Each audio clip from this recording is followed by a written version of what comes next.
Welcome, everyone. Good evening and almost happy Purim. I hope everyone is fully supplied with their, mishloach manot food, or if you're getting dressed up, a costume. If not, wine, whatever it is that you're getting ready for Purim, we're almost there.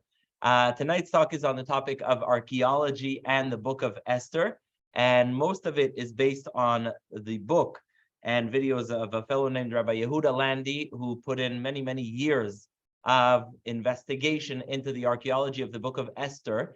Interestingly, a lot of the archaeology for the book of Esther can be found in the following places. Some of it is in the Met.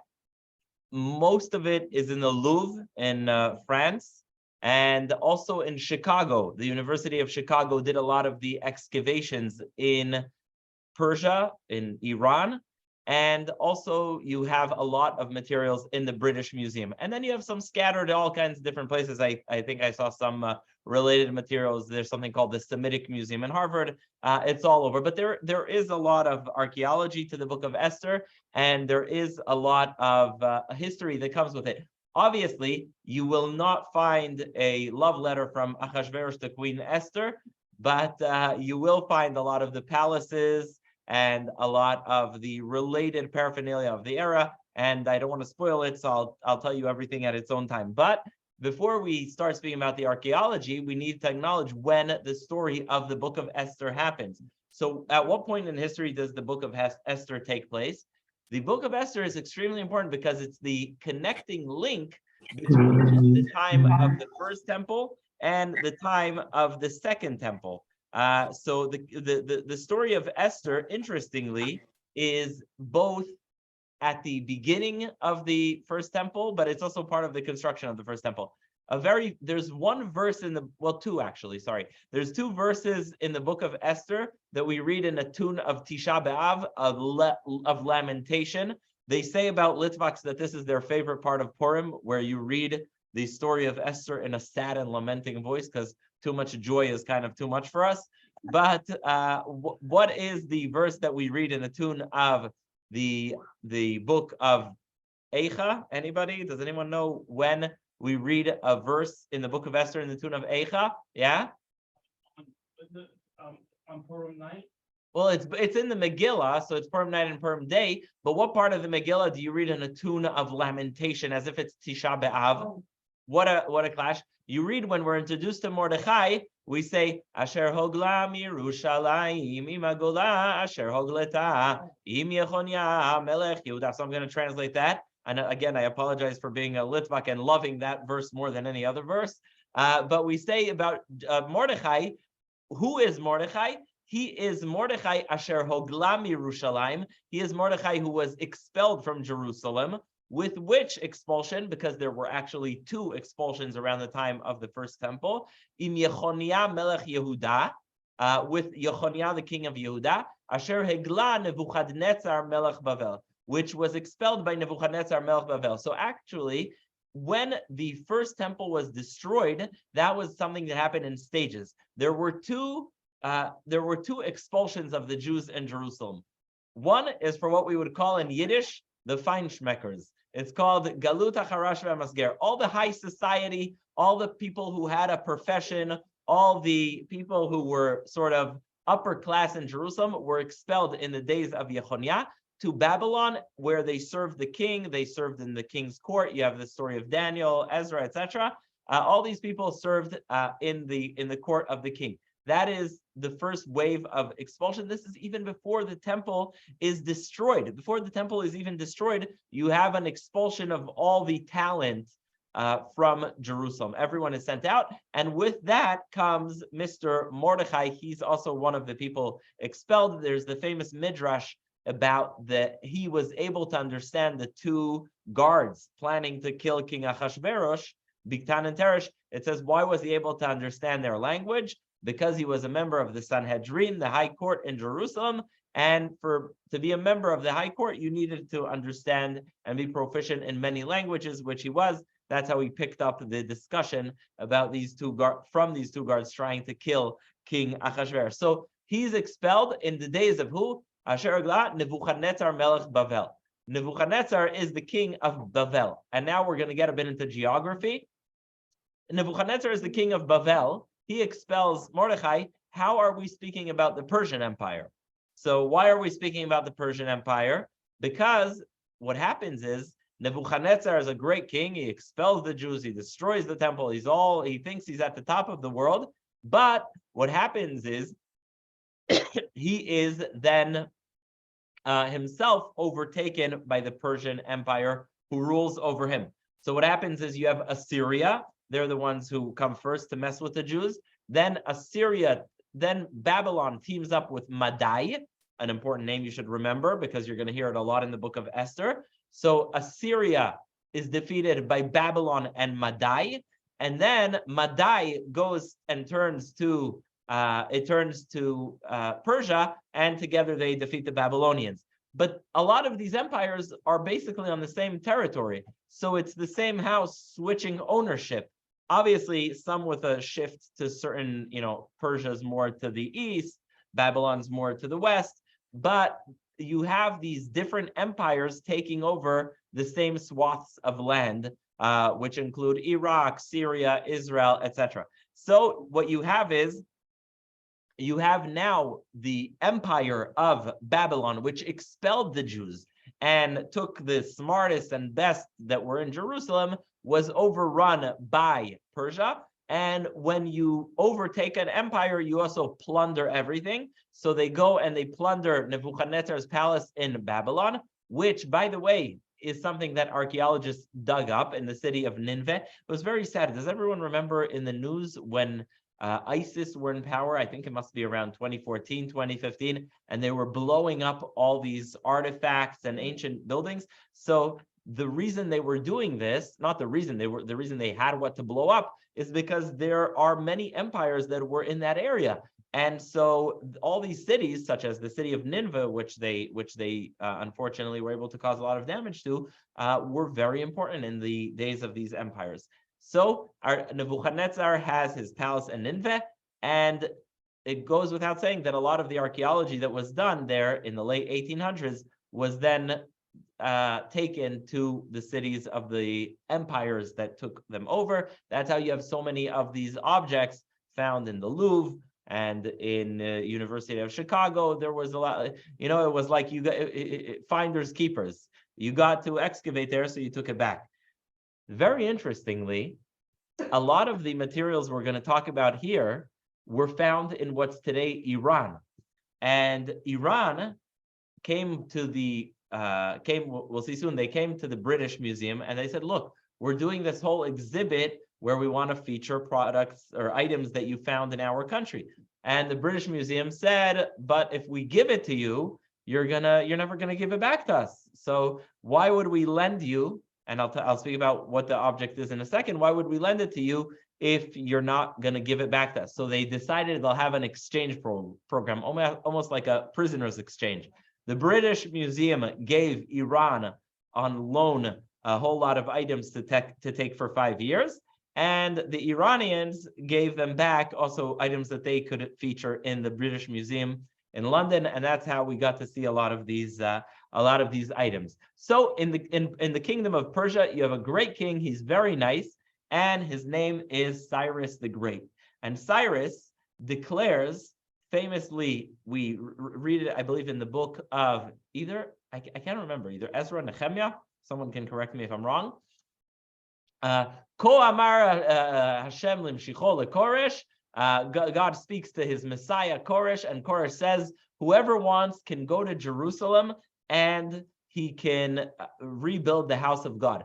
Koresh was a liberal king, and that was his belief regarding many, many smaller nations. Meaning, the philosophy of emperors like Nebuchadnezzar was, you destroy a country, you destroy their temples, and you bring their populations to your own country or to a different country. That's how they are most submissive. Koresh thinks more the type of thinking that we see later with the Romans, which is let every country sort of do their own thing. Of course, the Romans have their own way of doing it, but basically let people live in their native land and build their own temples, and that's good for business. So Koresh makes this declaration, which amazingly we have to this day. It's called the Koresh cylinder, where he declares that you can see this online. He declares on this with this writing on this cylinder.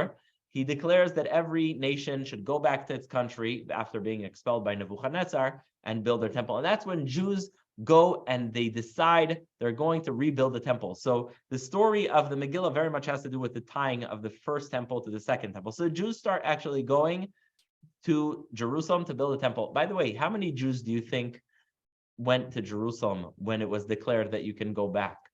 How many, David Ben-Gurion was very disappointed by American Jews not coming in 1948. How many Jews do you think came when Ezra and Nehemiah came to Jerusalem? It wasn't so many. It was tens of thousands. A few tens of thousands came to Jerusalem to rebuild the temple. They start rebuilding the temple, and it says when they are rebuilding the temple in the days of Cyrus, the elders cried. Why? Because the elders remembered this huge, magnificent building in the times of King Solomon's temple, and now they see they're building this little, tiny, small temple with very few resources, and it hurts their heart to see what they're rebuilding. So they do this, but unfortunately, in the 70 years that we were not in Israel, other people came and lived there, right? Nebuchadnezzar, that was his shtick. He would move this population out and move that population in. And so the people who were moved in, called the Shomronim, Sumerians, not to be confused with the Sumerians, that's another group, they start hating on the Jews. And it's almost like a lot of times you think like, did 2,500 years not pass by? Because what do? They start sending letters to Washington, right? They start saying, look what the Jews are doing. They're rebelling against you. They start sending letters to Cyrus saying, wait, you sent these groups of Jews to build their temple in Jerusalem. They're bad for business. They're making our lives harder. They're going to rebel against you, etc., etc. And indeed, Korach ordered, I'm already thinking about Passover, Korach. But Koresh, Cyrus, says, you know what? Stop the construction of the temple. This is, according to the Jewish sources and other sources, this is when the story of Esther is happening. So if anyone asks you, when does the story of Esther happen? Does it happen during the first temple? Does it happen during the second temple? Does it happen during the 70 years that we're in Babylon? The answer is neither. It happens when we start building the temple, but we have to pause because the haters sent letters to Cyrus and say these Jews are going to rebel against you. And in fact, the Jews are not able to start rebuilding the temple until later in the day. And that's why, according to Jewish commentaries, that's also why the book of Esther is so important, because it's about how Jews are saved, but it's also about how Jews get permission to renew, to hit the start button again, to restart the construction of the second temple. So it's not the first temple, it's not the second temple, it's not the 70 years, it's the pause in the construction of the second temple. Rabbi, how long was that pause for? Good question. There's a lot of confusion in that. There's several books. It's called The Missing 50 Years. Do you hear? There's a lot of ambiguity about that time. I don't know how long it was, but let me just tell you that there were, I think, 2 or 3 kings before it was restarted. So you have Cyrus, Darius, Ahasuerus. There's also a debate in the secular literature who comes first, but Ahasuerus rules for about 14 years. So it's fair to say that we're talking about at least 14 or so at least 20 years of a pause between the construction of the 2 temples, of the second temple. It was my understanding that actually, maybe Esther and Ahasuerus had a son, and he restarted. Yeah, so there's also that the son, another Darius, was the one who allowed the reconstruction of the temple. But either way, that's a product of the story of Esther. Yeah. So what a lot of people don't realize is that the book of Esther is a book both about diaspora survival, but it's also about Israel revival. It's also about the resumption of the building of the second temple. And so that's the significance it has for the people of Israel in terms of starting to build the temple. Now, Ahasuerus is the king. You'll see a lot of times mentioned Chel Paras Umadai. There's a mention of Persia and Media, not media like social media like the kingdom of Madai. And the reason is because Madai, after they joined Babylon to defeat the Assyrians, now they're joining power with the Persians, and the Persians give them equal representation. So if you look at the ancient stones, you'll see different people with different hats. I don't know if anyone has ever seen one of those. Has anyone ever seen those tablets where you can see inscriptions of soldiers from ancient Persia or Babylon? They have these different kinds of square hats or whatever it may be. So there's equal representation to the different types of hats, and that's because Madai and Paras share power. So that explains to you why throughout the Megillah there's a mentioning of Paras and Madai. Now, Ahasuerus is famous not only among us, but also among the Greeks. Why is Ahasuerus famous among the Greeks? And why do we have so much documentation about him? Because in a way, it's like he's rewarded for his bad deeds. Ahasuerus went to fight a war against the Greeks. He actually burnt Athens down. He got that far, but he lost. So the Greek historian Herodotus, forgive me, Greeks, if I if I didn't pronounce it correctly, Herodotus, he writes a lot. Herodotus. Sorry, what's the name? Herodotus. Herodotus. Yeah. So Herodotus writes a lot about this fellow named Ahasuerus, which the Greeks changed his name to Xerxes. And actually, if you look at all the archaeology, his name is Ahasuerus. So we call him Ahasuerus, the Greeks call him Xerxes, but his name is Ahasuerus. And he goes, I'm sorry? Xerxes in Greek. In Greek, yes, but in the archaeology and in whatever they spoke then, it was Ahasuerus.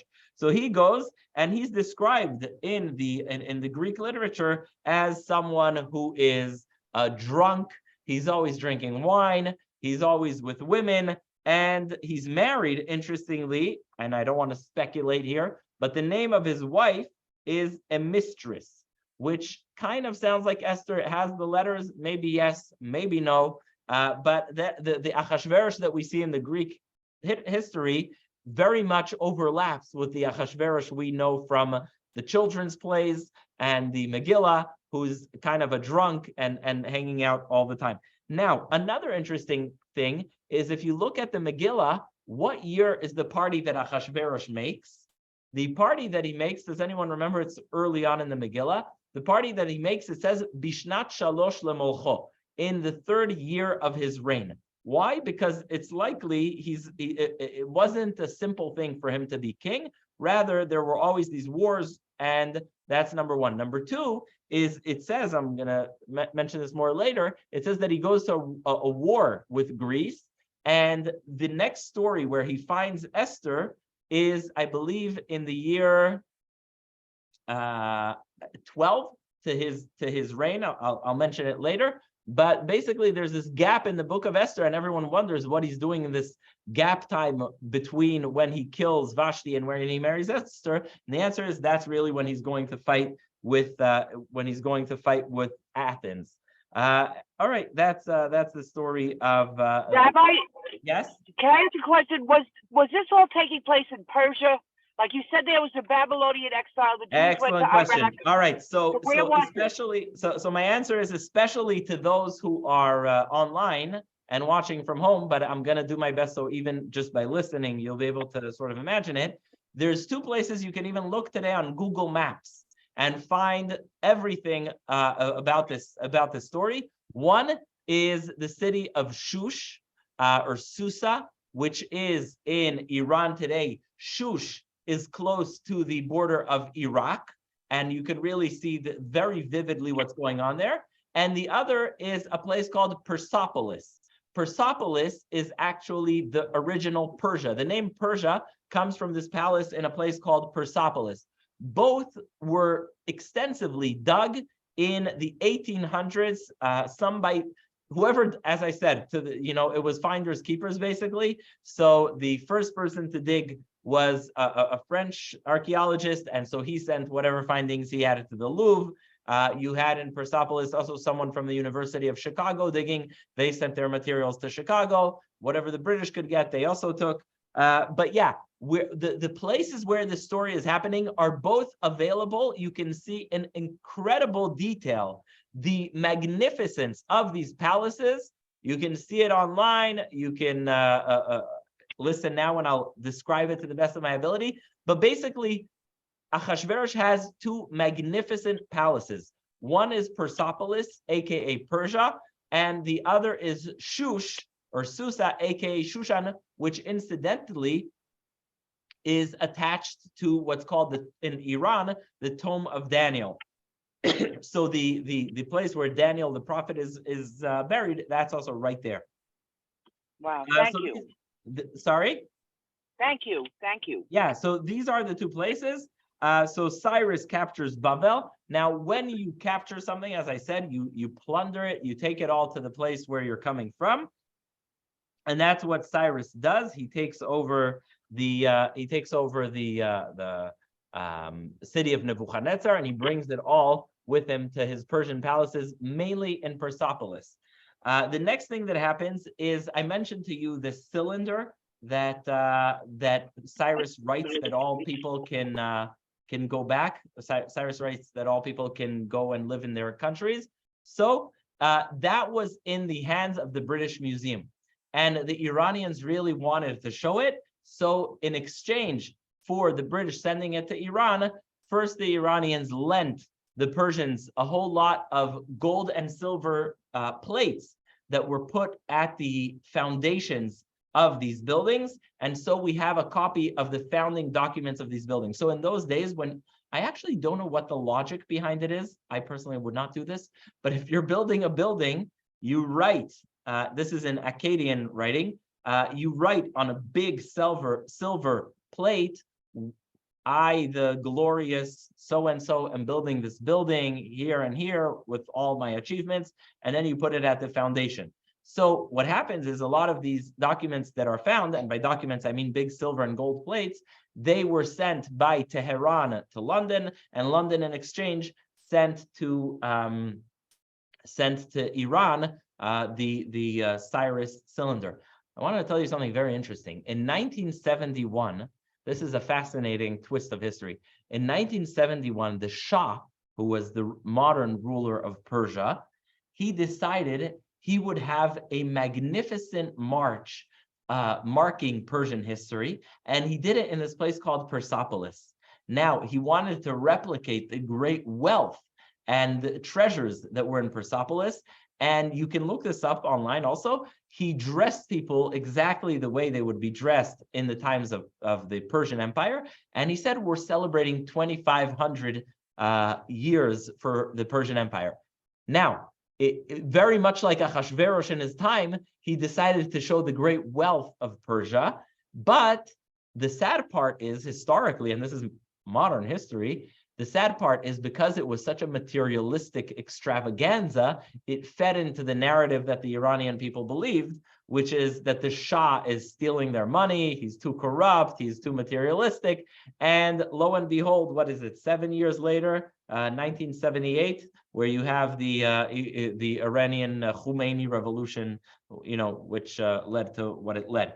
But the point is, this palace in Persepolis, if you see the pictures of the magnificence of the huge pillars and the stone and the tablets and the gold and silver that was found there, it's truly, truly, truly magnificent. And you can imagine what was going on. And we're going to go into the details of what you see in that palace and how it really corresponds to so much of the psukim you see in Megillat Esther, Umordechai Yoshev B'Shar HaMelech, Beit HaNashim. I don't want to get ahead of myself, but one of the things that they find already in the 1800s is they find in this palace in Shush, what do you think they find that is sort of related to the Megillah?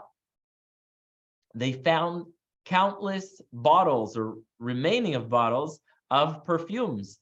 women's perfumes. What does it say in the Megillah? That they would go Shisha Chodashim B'Shemen Hamor B'Besamim, right? So they find these remainders of bottles of perfume in this palace in Shush. Again, I encourage you now, later, if you can, to go and look at this palace in Shush. It's on Google Maps, Google Earth. You can really, really feel like you're in there. Now, another very important point, Shushan and Persepolis, one is a winter palace and one is a summer palace. Based on your knowledge, or based on really anything, which one do you think was a summer palace and which one do you think was a winter palace? What do you think was the summer palace? What do you think was the winter palace? Persepolis is the bigger, fancier, extravagant one that's a bit more to the west, as opposed to, that's more to the east, as opposed to Shushan or Shush, which is closer to the border of Iraq. Which one is the winter and which one is the summer? So the answer is, what's happening now? It snowed today, yeah? So this should give you a clue. It snowed today, so we celebrate Purim in the winter. So Shushan is the winter palace.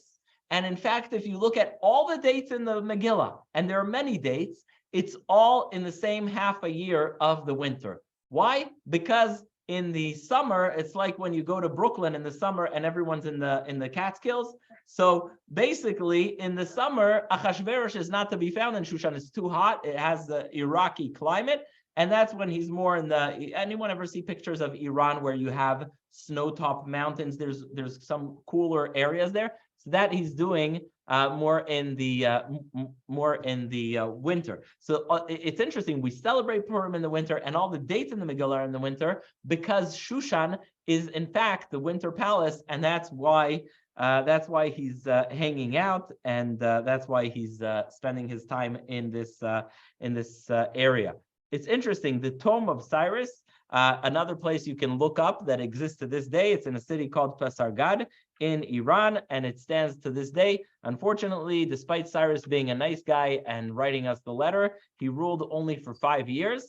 And unfortunately, even though we give him a lot of credit for allowing the construction of the Beit HaMikdash, unfortunately, he accepted the hate letters from the Sumerians and he stopped the construction of the Beit HaMikdash. Yeah, basically he's remembered in a very good way. All right, another thing that is interesting to find is in Egypt. Why in Egypt? Because, believe it or not, the Jews assimilate and integrate into Persian society, and they serve in the Persian army. And while the Jews serve in the Persian army, they are stationed in all kinds of places.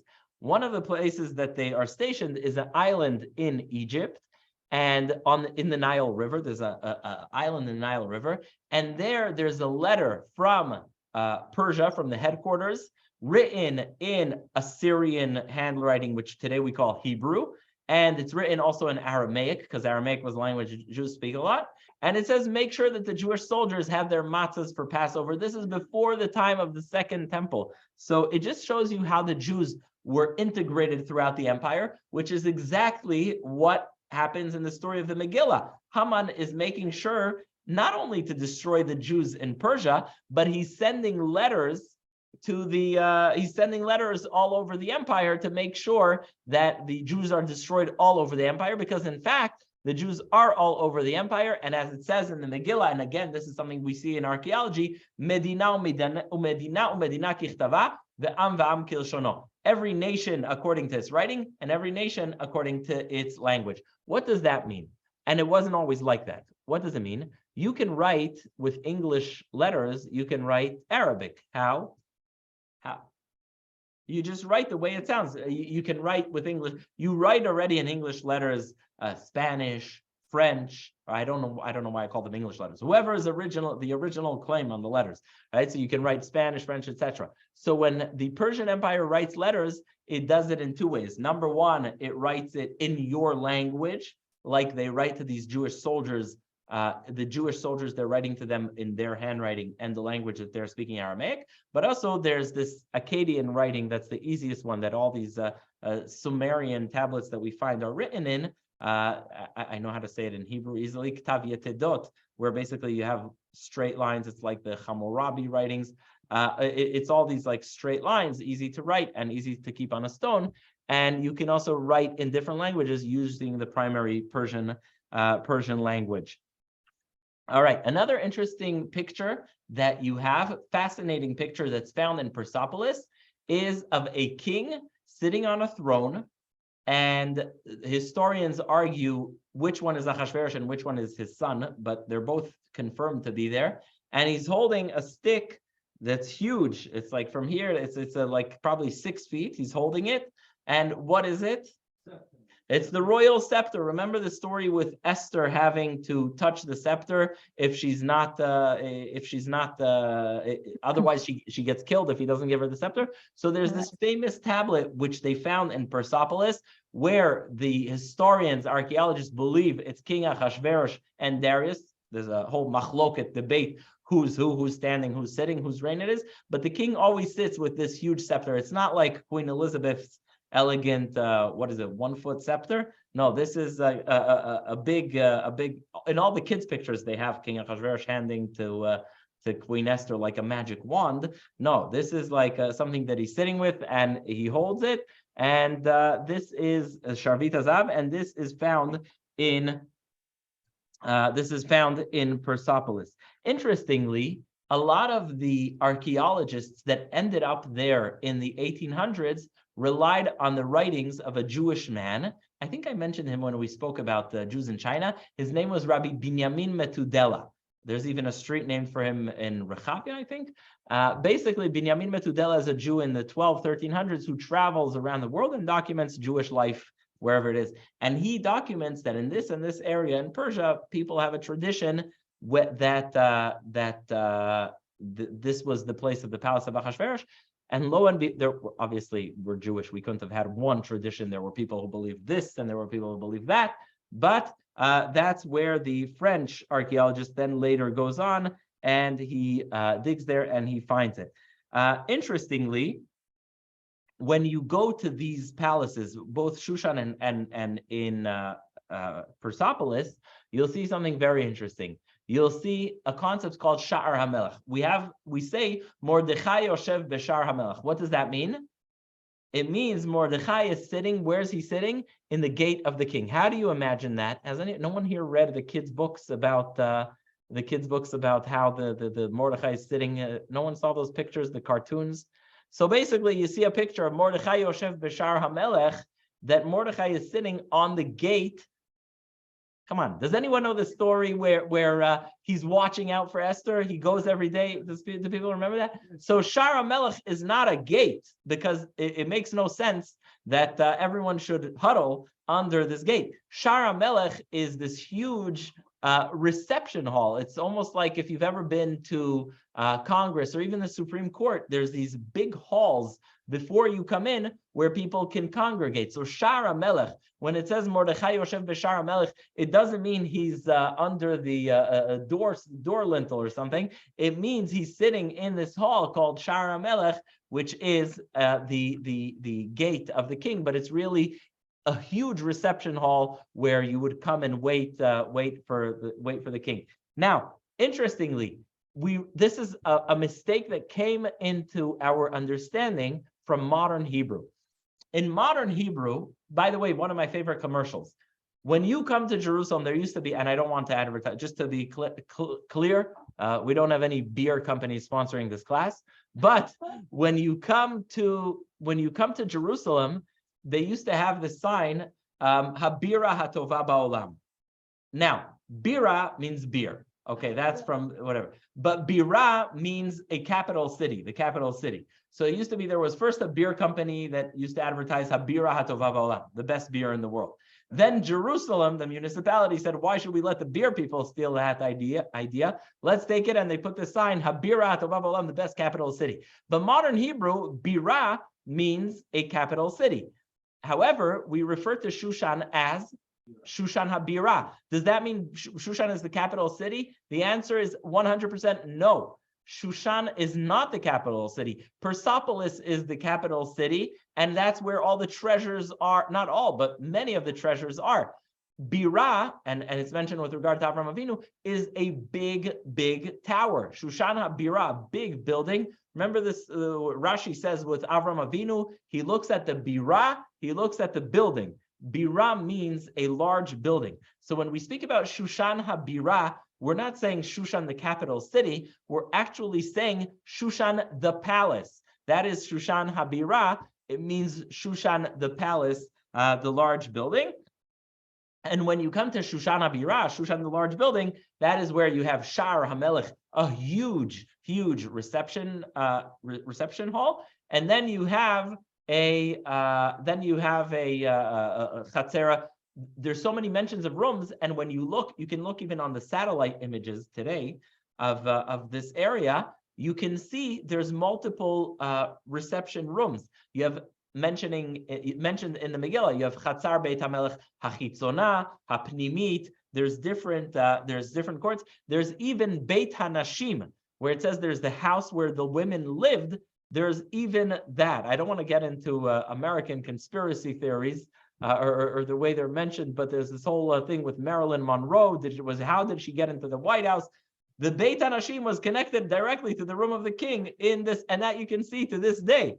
The Beit HaNashim is connected directly to the king's rooms. So that is all these rooms exist. Beit HaNashim. Interestingly, there's a word in Aramaic called an apadna, which means a palace, which is the name of the Shushan. This I saw on Google Maps today. They still call it an apadna, which is a word in the Talmud. But the apadna is this area where he also has a reception of guests. So the bottom line is we have many different treasures that were found in the area of Shushan and Shush, which confirm, but whether it's by writing or by different types of evidence, this was the palace of Ahasuerus. Interestingly, one of the first psukim you say at the Megillah is Chor Karpasu Tchelet Achuz Bechavlei Butz V'Argaman Al Glilei Kesef Ve'amudei Shesh. Amudei Shesh means pillars made out of marble. What's left today in the palace, besides for the floors and stuff like that? You have these huge Amudei Shesh that are still there at the basin, and the heads of these pillars are in the Louvre.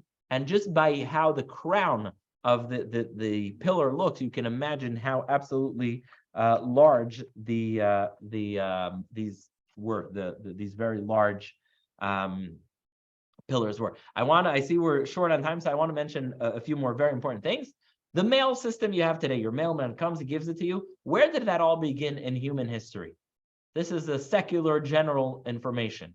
Where does mail come from?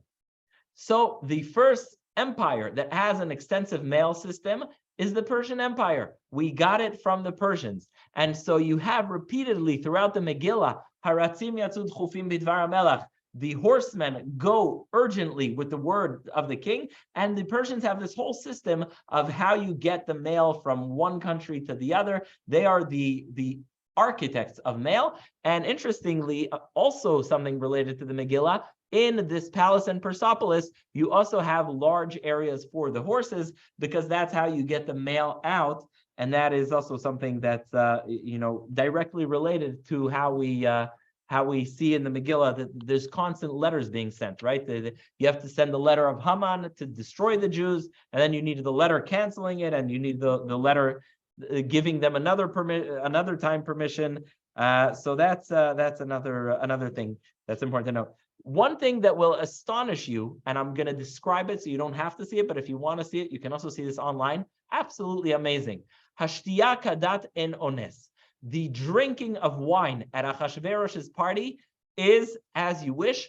No one, as is traditional, no one will force you to drink. Now, if you say that, that means there are situations where you are forced to drink. And indeed, you have these cups that survived from these palaces from this time, cups that are really large, about a half a gallon or so, and they're made out of gold. And it says, the Greeks write how absolutely terrifying the experience was for them, because when you went to this party with the Persians, you were given this jug of wine, and it's in gold or silver, which doesn't make the wine taste better, actually makes it taste worse. And it's not wine. You used to always mix water with wine just to make sure it wasn't too strong. It was never weakened. And you were expected when you came to this meeting to drink it from top to bottom. And so when it says that in this Ahasuerus party, Hashtiya Kedat Enones, it's actually a bonus, because it comes to say that no one is going to force you, because usually when you come there, you're going to be forced. In fact, the Greeks write a lot about how lavish some of these Persian parties were in terms of the same things we hear, mitot kesef, zahav, etc. I just want to speak one more thing, because there's a lot more to cover, but not enough time. And that is the concept of killing Vashti. Killing Vashti, obviously, we don't have any archaeological documentation. However, Alexander the Great marries the daughter of Cyrus. Not the first one, but here, if I get the name exactly, Alexander marries, Roxanne, but she has, so her name is Statria, the wife of Alexander. She's the daughter of Darius III. She is poisoned to death. And so it's not uncommon in that time to see people marrying from another empire for the sake of peace. But unfortunately, that's what King Solomon was doing.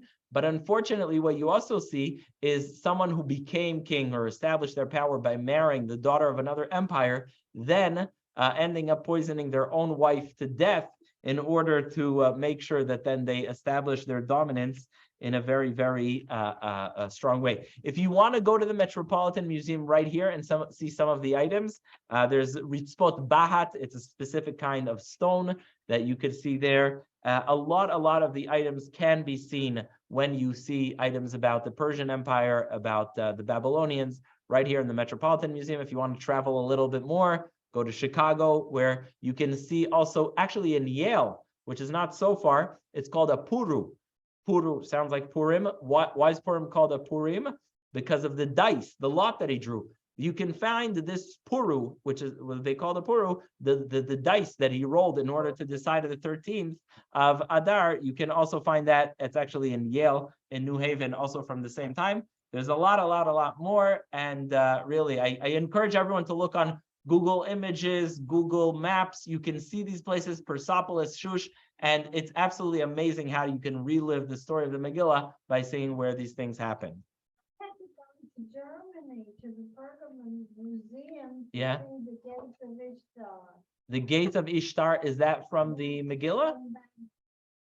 From Baghdad. Yeah, a lot of these items were plundered in the 1800s. Even, by the way, from Jerusalem, one of our own items was stolen. Does anyone know what I'm talking about?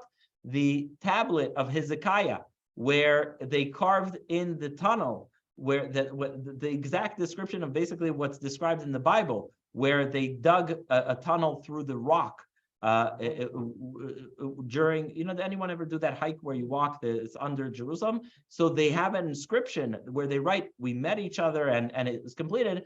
The Ottoman Empire, Turkey, took it, and it's always a topic of diplomatic discussion of them returning it to Jerusalem, because now it's also in Istanbul. But that's one of the issues there. I see just a quick question. I'm going to answer the questions here we got on Zoom. How do the rabbis or Chazal feel about the temple being built by the Jews? I guess Elefante, meaning the Jews who originally built it. Well, there were multiple stages, so I don't know if there's any multiple recordings. I'm sorry, I don't know if there's one discussion of who built it. The name of the Persian island, which, by the way, you can also look up on Google Maps if you want right now or later. I'm going to spell it. Whoever wants to look up the island, it's fascinating. It's called the Yiv Island. So in Hebrew, it's just spelled Yud Bet. In English, it's Yeiv. The Yiv Island in the Nile. You can see it still. You can even see the letter that was sent to the Jewish soldiers who were stationed on the Yiv Island. But once Egypt defeated the Persians, they went back home to Persia because they were there as keeping Persian power. And it's true. I see here also another true thing. They built a temple. These Jewish soldiers built a temple for Hashem on this island. This is true. These are all things you can look up. But Bezrat Hashem, most importantly, we should be blessed with a happy Purim. It should be a happy Purim with quiet and safety in Israel and peace for everyone. Bezrat Hashem, a happy Purim to all, and enjoy. Happy Purim. Thank you.